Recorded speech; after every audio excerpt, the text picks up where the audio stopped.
Eu cumprimento a igreja com a paz do Senhor Jesus. O Senhor, Ele falou muito comigo nessa palavra. Eu aprendi grandes coisas que me fez refletir o que é que eu estou fazendo na minha caminhada com o Senhor. Porque o fato de nós virmos para a igreja, simplesmente vir para a igreja, dizer que é cristão, não é o suficiente quando nós olhamos para tudo aquilo que o Senhor Ele já fez por nós. O Senhor, Ele espera algo de nós. E é isso que nós vamos aprender nessa noite. Eu vou compartilhar com a igreja aquilo que o Senhor falou ao meu coração. Essa palavra, ela está em Lucas, capítulo 13, o verso do 6 ao 9. Eu presenciei algumas situações quando essa palavra veio ao meu coração. E o tempo todo ficava na minha mente: a figueira que não dá fruto, a figueira que não dá fruto, a figueira que não dá fruto. E olhando para a Bíblia, a gente encontra duas figueiras que o Senhor Jesus fez questão ali de deixar relatado para nós. Uma das figueiras, ela estava perto do caminho. E o Senhor Jesus, quando passou com seus discípulos, indo até ela para buscar alimento, porque ele queria se alimentar, ele não encontrou fruto. Essa figueira, o Senhor Jesus, ele amaldiçoou e ela morreu na hora. Mas existe uma outra figueira que o Senhor, que plantou aquela figueira, também indo procurar frutos, não encontrou. E quando ele dá a ordem para que essa figueira receba a mesma sentença da outra, de ser cortada e lançada fora, surge um intermediador na história, pedindo mais uma chance. E é isso que o Senhor tem colocado em nossas mãos. Todos os dias o Senhor Jesus, Ele intercede ao Pai para que o Senhor, Ele nos dê mais uma chance, para que nós possamos frutificar aquilo que Ele tem colocado em nossas vidas. Amém? Então a palavra do Senhor diz assim: e dizia esta parábola: um certo homem tinha uma figueira plantada na sua vinha e foi procurar nela fruto, não o achando. E disse ao vinhateiro: eis que há 3 anos venho procurar fruto na figueira e não acho. Corta, porque ocupa ainda a terra inutilmente?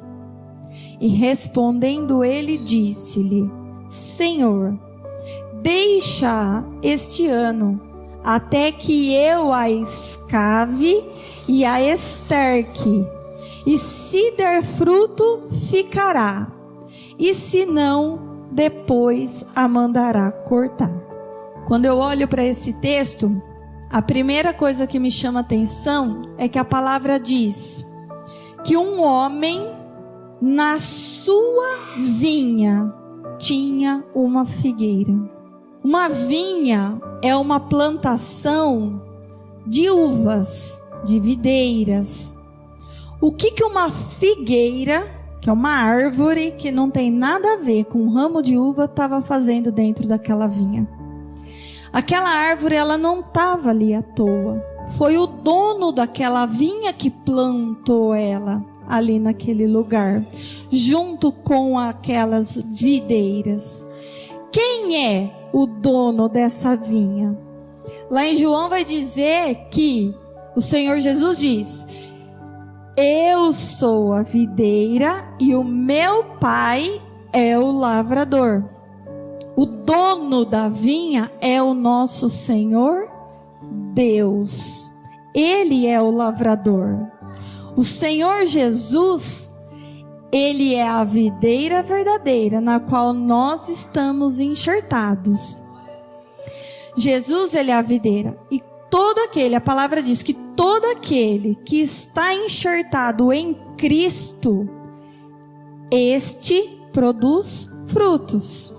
Porque sem mim nada podeis fazer. É o que o Senhor diz lá na sua palavra em João.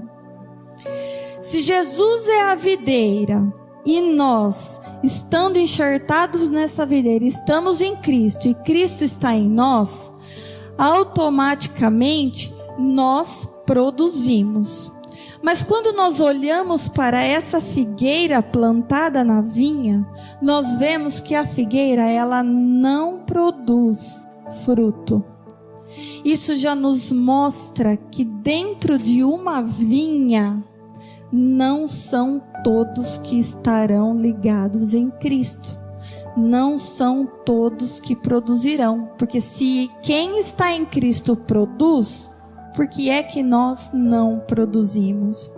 E quando nós olhamos para o contexto videira, para o contexto vinha, tem um texto na palavra onde até o pastor já fez menção aqui, de que existem dois tipos de vide.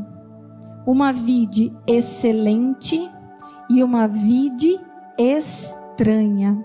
Está lá em Jeremias capítulo 2, verso 21. O Senhor diz assim: eu mesmo te plantei como vide excelente, uma semente inteiramente fiel.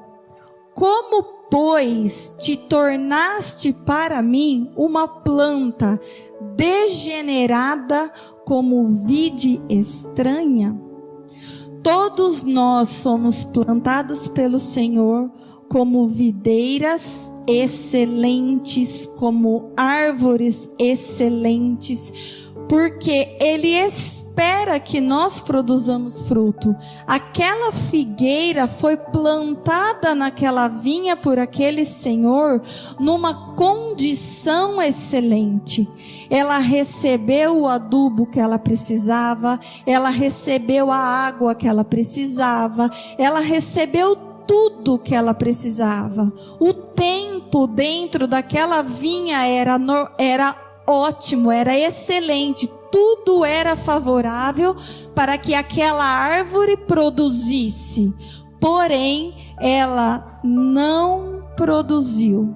Quando eu não produzo, o Senhor, eu me torno para o Senhor como uma vide estranha, uma planta degenerada. É isso que essa figueira era no meio da vinha. O Senhor que plantou aquela figueira, Ele forneceu tudo. E Ele esperava que depois dele dar tudo aquilo que aquela planta precisasse, ela desse pelo menos um fruto como retorno para Ele. Um bom fruto. E aquela planta não deu. Muitas plantas não produzem, muitas às vezes produzem frutos maus. E nós devemos ter o cuidado de não assumirmos a posição dessa figueira. Porque quando o Senhor, Ele coloca aquela figueira naquele lugar, Ele planta ela ali com o propósito de que ela produza. E Ele dá um tempo para que essa figueira venha a produzir. Porque a palavra vai falar que durante 3 anos Ele foi lá procurar o fruto. No primeiro ano, Ele plantou a árvore. Ele forneceu tudo que a árvore precisava para frutificar. Passou-se um tempo. Na época da colheita, Ele chegou até na árvore. Não tinha fruto. Ele esperou mais um ano. Gastou adubo, gastou água, gastou fertilizante. Ele forneceu para aquela figueira tudo o que ela precisava. No segundo ano, Ele foi procurar fruto na época certa. Não tinha fruto. Ele esperou mais um ano, ele investiu mais um monte. No terceiro ano, ele chega de novo para procurar o fruto. Não tinha fruto. Todos nós, quando nós chegamos na vinha do Senhor, nós chegamos como essa figueira. Ele nos planta num lugar especial, Ele nos fornece as condições favoráveis, Ele nos dá a sua palavra, Ele nos dá o seu livramento, Ele transforma a nossa vida, Ele abre porta, Ele liberta, Ele cura, Ele restaura, Ele faz tudo para que no tempo certo nós devolvamos para Ele o fruto. E muitas das vezes nós não devolvemos. E aqui eu lembro da passagem lá de Mateus 25, onde o Senhor diz que Ele conta uma parábola dos talentos, que um senhor ele vai viajar e ele chama 3 servos. E ele dá um talento a cada um, uma quantidade de talento para cada um. 2 desses servos multiplica aquilo que o seu senhor coloca em suas mãos. O terceiro servo ele enterra. E quando esse senhor volta de viagem, ao tempo, ele plantou, ele deixou um talento para cada um. E ele espera que daqui a um tempo, quando ele vier cobrar de nós aquilo que ele colocou em nossas mãos, que isso esteja multiplicado, que isso esteja aumentado, porque ele investiu o seu tempo, ele investiu o seu poder, ele investiu o seu filho quando ele colocou Jesus para morrer naquela cruz por nossos pecados, e ele espera que nós multipliquemos tudo aquilo que ele tem colocado em nossas mãos. E esse Senhor vem tomar conta daquilo que ele deixou com os seus servos. 2 devolvem o talento multiplicado.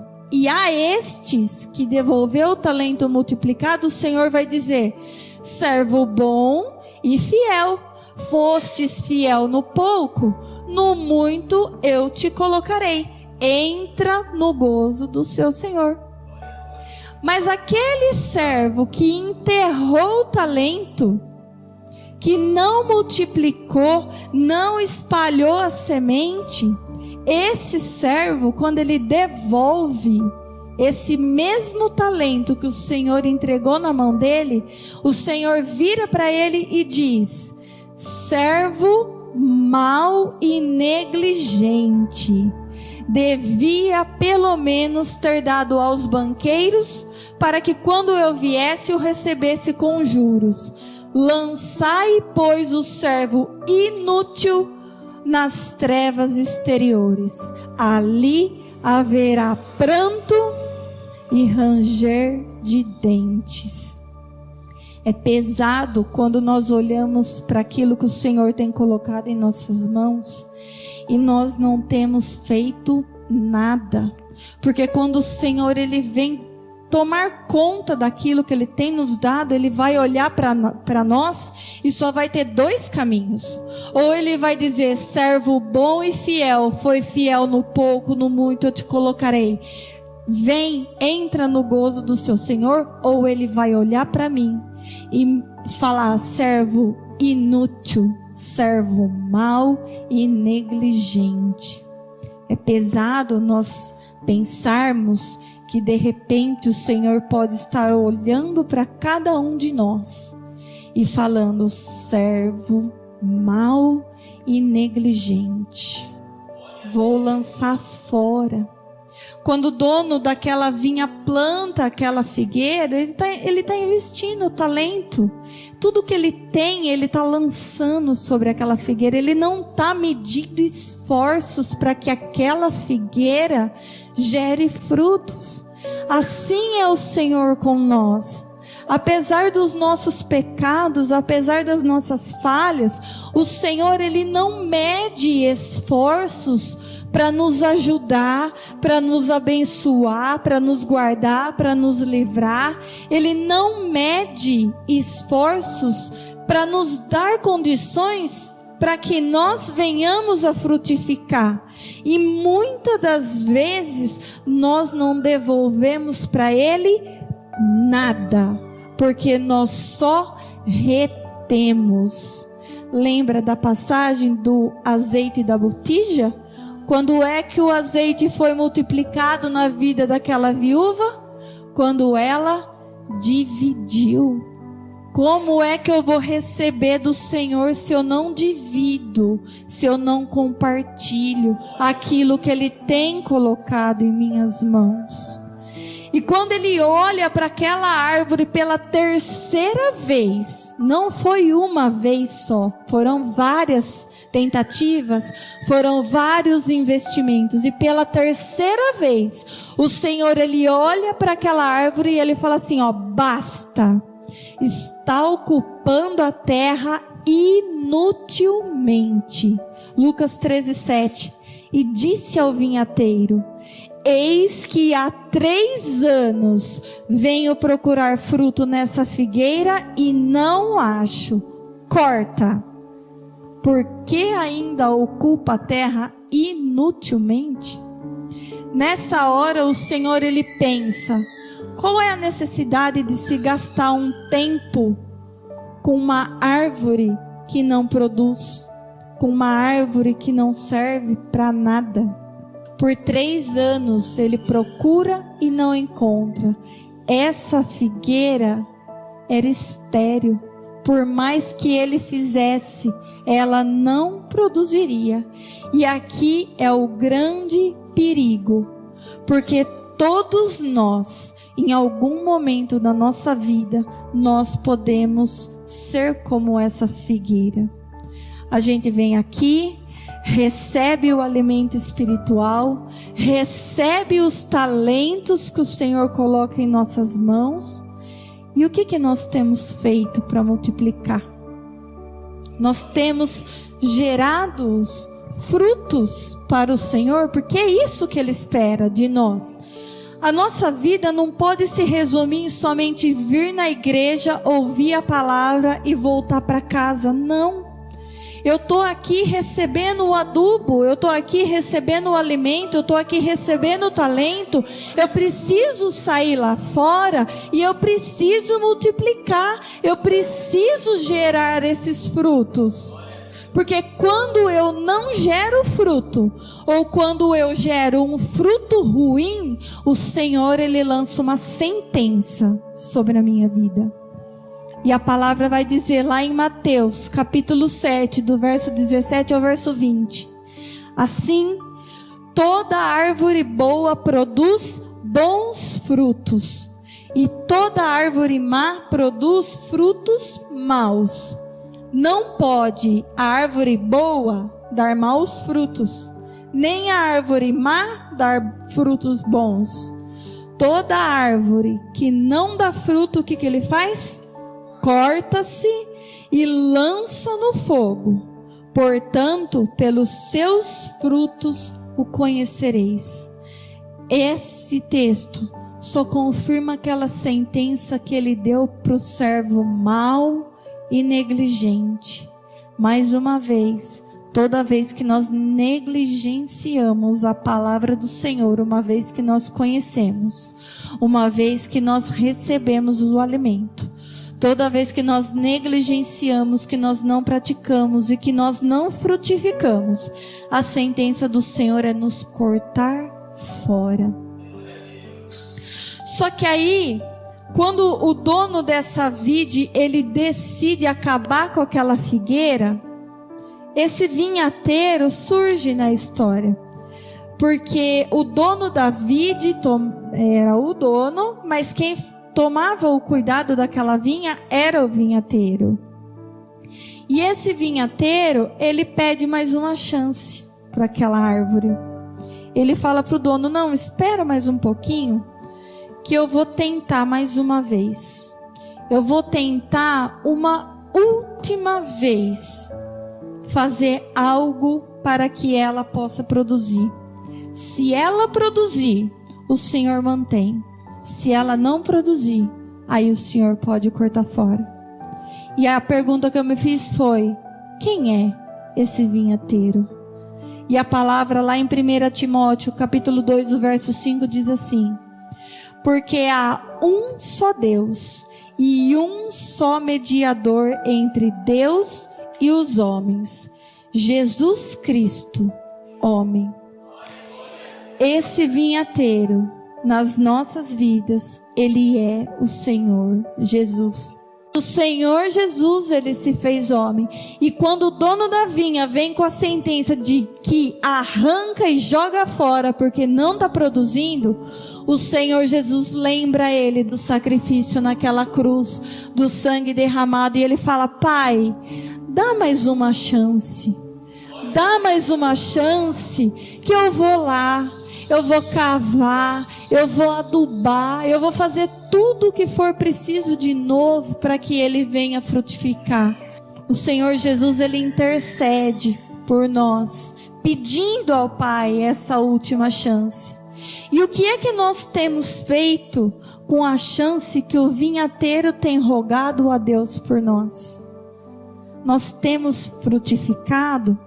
Nós temos nos esforçado em frutificar? Dos nossos lábios têm saído cânticos e hinos? Ou nós temos tido atitudes de embriaguez, proferindo um monte de palavras que não edificam? Palavras que ao invés de trazer vida e apontar o caminho, só lança espinhos e abrolhos na vida de quem está ouvindo. Nós temos produzido frutos bons? Nós temos produzido frutos maus? Ou nós não temos produzido fruto nenhum? Porque quando nós somos videiras excelentes, quando nós estamos em Cristo e Cristo está em nós, o fruto que nós produzimos são frutos bons. Ou eu sou uma vide excelente, ou eu sou uma planta degenerada, uma vide estranha. E quando eu sou uma vide estranha, uma planta degenerada, porque eu não produzo, o Senhor, ele vira para mim e fala: apartai-vos de mim, maldito, porque não vos conheço. É duro a gente parar e analisar e saber que de repente o Senhor, ele pode ainda assim virar para nós e dizer: apartai de mim, porque não vos conheço. E aqui o vinhateiro, ele tenta mais duas alternativas em tentar socorrer aquela planta. Ele vai primeiro cavar e depois ele vai estercar. E o que significa quando o vinhateiro ele começa a cavar ao redor daquela árvore? A palavra cavar, ela significa extrair, retirar. Quando começa a ser cavado ao redor daquela árvore, a raiz daquela árvore, que é o que dá o sustento para ela, começa a ser exposta. Porque tudo aquilo que estava em cima da raiz, escondendo aquela raiz, começa a ser removido. A raiz, ela é o fundamento de uma árvore. E quando o Senhor, ele começa a cavar para expor a nossa raiz, expor o nosso fundamento, ele está querendo ver se o meu fundamento, ele é santo. Porque a palavra diz que quando a raiz é santa, todo o ramo será santo. A palavra faz menção de algumas raízes que nós podemos vir a ter. Deuteronômio vai dizer que a raiz minha, ela pode produzir veneno e fel. Mas tem uma raiz que ela é a base de todas e que nós temos que tomar muito cuidado, que é a raiz que está discriminada lá em 1 Timóteo capítulo 6, o verso 10, que diz: porque o amor ao dinheiro é a raiz de toda espécie de males. E nessa cobiça, alguns se desviaram da fé e se traspassaram a si mesmos com muitas dores. Quantas vezes nós vemos pessoas fazendo da casa de Deus um comércio por amor ao dinheiro? Quantas vezes nós vemos pessoas que falam: eu só vou na sua igreja se pagar tanto? Amor ao dinheiro. Qual é o fundamento dessa árvore? É um fundamento santo? É um fundamento que gera frutos bons? Lá em Provérbios 12 vai dizer: o ímpio deseja a rede dos maus, mas a raiz dos justos produz o seu fruto. Romanos 11:16. Se as primícias são santas, também a massa o é. Se a raiz é santa, também os ramos são. Apocalipse 22:16. Eu, Jesus, enviei o meu anjo para vos testificar essas coisas nas igrejas. Eu sou a raiz e a geração de Davi, a resplandecente estrela da manhã. Essa é a raiz que nós temos que ter como fundamento.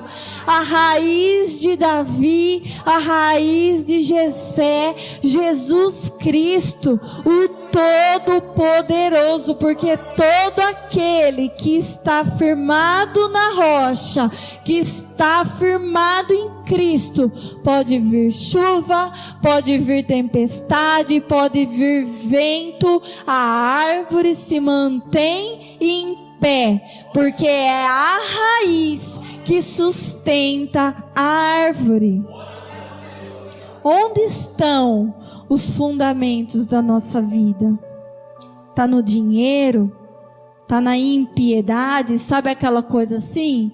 Ah, porque o fulano matou, tem que morrer. Impiedade. Jesus Cristo sendo crucificado perdoou pecados, perdoou seus assassinos. Sabe aquela coisa? Ah, fez mal, tem que acontecer o dobrado para ele. Impiedade. Onde é que tem estado as nossas raízes? Se Deus, Ele é amor, nós temos que amar. O primeiro mandamento que o Senhor deixou é amar a Deus sobre todas as coisas e ao seu próximo como a ti mesmo. Quando o vinhateiro ele começa a cavar ao nosso redor, ele está justamente buscando isso. Porque quando as nossas raízes elas não forem santas, ele vai arrancar fora, não tem conversa. Ele vai tirar, porque ele espera de nós frutos, e frutos bons. E eu só vou produzir bons frutos se a minha raiz for boa, for santa. Porque se a minha raiz não for santa, eu posso até produzir fruto, mas eu vou produzir frutos ruins, frutos maus. E a sentença vem sobre mim do mesmo jeito. E aí eu me perguntei, como é que acontece esse processo de cavar a nossa volta para arrancar de nós tudo aquilo que nos impede de frutificar da maneira que o Senhor deseja? E a resposta está lá em Deuteronômio capítulo 8, o verso 2 e 3, que diz assim: e te lembrarás de todo o caminho pelo qual o Senhor teu Deus te guiou no deserto esses 40 anos, para te humilhar e te provar, para saber o que estava no teu coração, se guardarias os seus mandamentos ou não. E te humilhou e te deixou ter fome, e te sustentou com o maná que tu não conheceste, nem teus pais o conheceram, para te dar a entender que o homem não viverá só de pão, mas de tudo que sai da boca do Senhor viverá o homem. O Senhor, para nos cavar, Ele precisa nos levar para o deserto, porque é no deserto que a intenção do nosso coração é provada. É no deserto que nós vamos ver se nós confiamos de verdade em Deus ou não, se o nosso coração tem guardado os seus mandamentos ou não. É lá no deserto que nós aprendemos a depender de Deus, a construir os nossos fundamentos de uma maneira santa, na palavra do Senhor. Quando a nossa terra, ela é cavada ao redor das nossas raízes, a gente começa a ficar pronto para receber água pura, água viva que vem do céu, que vem do trono do Senhor. E não basta só cavar. Quando o Senhor Ele cava, Ele começa a quebrar aquela terra dura que fica ali em volta da raiz. E além de cavar, Ele precisa colocar naquela vala um esterco, cocô. Para que serve um esterco? O esterco é uma obra da carne. Quando Deus Ele começa a nos estercar, Ele começa a permitir que ao nosso redor ocorram coisas, obras da carne, que muitas das vezes vai nos intimidar, que muitas das vezes vai fazer com que nós olhemos e falemos assim: tá tudo dando errado, tá tudo andando para trás, não tá nada do jeito que deveria, fulano tá fazendo isso, não era assim, era assado. E muitas das vezes até a gente acaba produzindo esterco, e Deus permite. Porque toda vez que nós somos rodeados por esse tipo de obra, nós começamos a correr para o pé do Senhor. Porque aí a gente começa a ver aquele mundaréu de coisa dando errado, dando errado, dando errado, dando errado, dando errado. Você não vê mais solução nenhuma. Aí você começa a catar aquele monte de esterco e começa a transformar ele em adubo. Porque quando nós colocamos esterco na planta, o esterco, primeiro, ele ajuda a terra a ficar fofa. Ele não deixa o nosso coração se tornar um coração duro. O nosso coração começa a se tornar um coração da maneira que o Senhor espera, porque a palavra diz que o Senhor Ele não resiste a um coração quebrantado e contrito.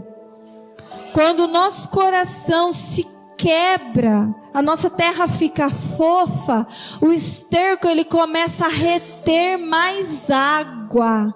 Eu começo a buscar mais a palavra de Deus, eu começo a meditar mais na palavra de Deus, eu começo a absorver mais aquilo que o Senhor fala na minha vida, através de um louvor, através da própria palavra, na igreja. Eu começo a ter mais comunhão com Deus. E o esterco, ele começa a fornecer para mim também os nutrientes necessários para que eu possa frutificar. Porque quando eu recebo tudo isso, eu começo a praticar. Porque daí eu entendo que se eu não fizer o que a palavra fala que eu tenho que fazer, não tem como produzir fruto. Não tem como produzir. Então a gente pega... Deus permite essas coisas acontecerem para que a gente pegue tudo aquilo que não serve para nada, para transformarmos em adubo, para melhorarmos a nossa maneira de servir a Deus, a nossa maneira de cumprir com aquilo que a palavra pede para que nós façamos. E quando nós nos esforçamos para isso, isso começa a gerar em nós um crescimento espiritual. Porque o adubo, ele ajuda a planta a crescer. Quando nós buscamos mais as coisas do reino do que as coisas da carne, quando nós alimentamos mais o nosso espírito, automaticamente a gente começa a produzir frutos. Porque cada vez que nós nos encontramos com Deus, ele vai arrancar uma coisinha nossa e vai colocar uma coisinha dele em nossa vida. E diante da intercessão do vinhateiro, de Jesus ao dono da vinha, Deus, ele resolveu nos dar esse tempo. Porque a palavra lá em 2 Pedro, capítulo 3, o verso 9, vai dizer assim: o Senhor não retarda a sua promessa, ainda que alguns a tenham por tardia, mas é longânimo para conosco, não querendo que alguns se percam, senão que todos venham a arrepender-se. A vontade do Senhor não é nos cortar fora. A vontade do Senhor não é nos lançar fora. A vontade do Senhor é que todos nós venhamos a ser salvos. Mas para isso, nós precisamos mudar a nossa mente. Nós precisamos guardar os mandamentos no nosso coração. E nós precisamos fazer com que essa palavra, praticando essa palavra, os frutos venham a nascer. Porque quando nós nos esforçamos para ser uma vinha excelente, o Senhor, ele olha para nós e ele nos diz: servo bom e fiel, fostes fiel no pouco, no muito te colocarei. Entra no gozo do seu Senhor. Palavra dura, doeu bastante em mim também, mas que a gente possa meditar e nos esforçar para que sejamos para o Senhor uma vide excelente, e não uma figueira estéril, uma planta degenerada, estranha. Para que quando a nossa morada celestial estiver pronta, Ele possa estender a mão e dizer: vem, benditos de meu Pai. Amém? E eu agradeço a minha oportunidade no nome de Jesus. E se Jesus, ele é a videira, e eu olho para uma figueira, eu te pergunto: a figueira, ela é a imagem e semelhança da videira? É assim que a gente entra dentro da igreja. Todos nós, quando chegamos dentro da casa de Deus, nós nos achegamos como uma figueira. Os nossos atributos não têm nada a ver com a videira. Estamos longe de ser a imagem e estamos longe de ser o que é semear, e não tem jeito. Para a gente frutificar, a gente tem que se espelhar em Jesus, não tem conversa. Ele é o padrão. O apóstolo Paulo disse: sede meus imitadores, assim como eu sou de quem? De Cristo. Então, quando eu olho para dentro da igreja, eu vejo 3 tipos de pessoas aqui dentro. Existe o ramo da videira excelente e que está produzindo bons. Existe o ramo da videira estranha que está produzindo maus frutos. E existe a figueira que não está produzindo. Essa é a verdade. Então, quando eu não abro a boca, irmãos, para compartilhar aquilo que Deus me deu, estou em silêncio, estou calado, pronto, me tornei uma figueira, essa é a verdade. E se no meu abrir da boca só sai espinhos e abrolhos, me tornei uma videira estranha. Mas se o que sai da minha boca é o bom fruto, aí o nome de Deus ele é glorificado. Segundo, não sei se vocês já perceberam isso, aí a gente vem para a igreja, parece que sopra um vento e começa a arrancar tudo do nosso lado. Fica começa a perder, perde daqui, perde de lá, perde de não sei o que. Você sabe o que é isso daí ou não? É o vinheteiro cavocando, metendo a pá e tirando. Prepara-te, tá?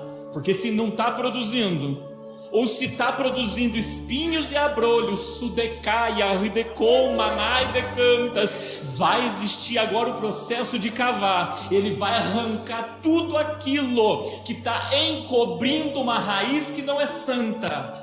Essa é a verdade. A Bíblia diz que não há nada encoberto que não há de ser descoberto. Se prepara, porque vai começar a sair coisas da nossa vida. Porque se tiver lá no fundamento algo que não é santo, Deus vai arrancar. Porque Ele tem que mexer lá na raiz. Uma vez que Ele arrancou tudo, aí vem a terceira sensação, sabe? Sabe aquela sensação que parece que todo mundo que está à nossa volta está fazendo o quê? Defecando. Porque é isso, irmãos. Lembra do boizinho, do jumento? O que ele produz? Esterco. Não tem conversa. Se eu tenho do meu lado um boizinho, se eu tenho do meu lado um jumento, o que sai dele é o quê? É esterco. E esse esterco é que vem para a raiz. Ou seja, quando a gente olha dentro da igreja, o que tem aqui são boizinhos e são o quê? Jumentos. Quando eu olho dentro de casa, tem boizinho e tem o que lá dentro? Jumento.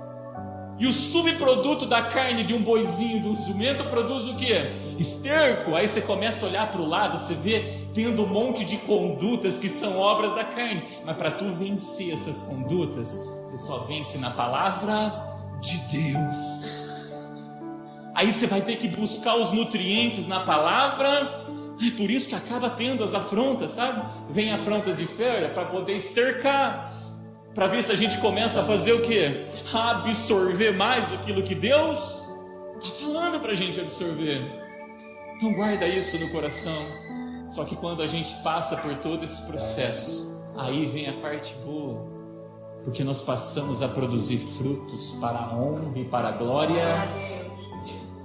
E o que tem reservado para nós é o que saiu da boca da tua serva.